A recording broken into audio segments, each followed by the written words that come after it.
Australia, white sandy beaches, sparkling blue seas and searing sun.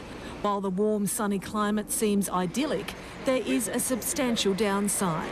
The ultraviolet light in the sun's rays damages DNA in the skin, causing cells to mutate and turn into cancer.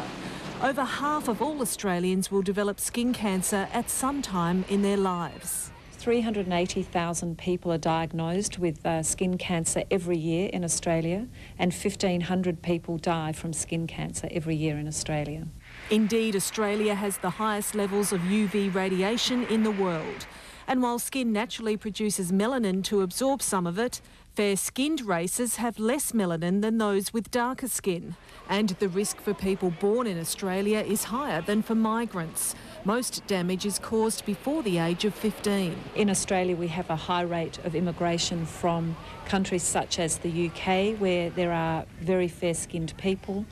And interestingly, those people who've lived in a country that has a cold climate for the first 15 years of their life are protected from melanoma. There are 3 types of skin cancer: squamous cell, basal cell and the deadliest, melanoma.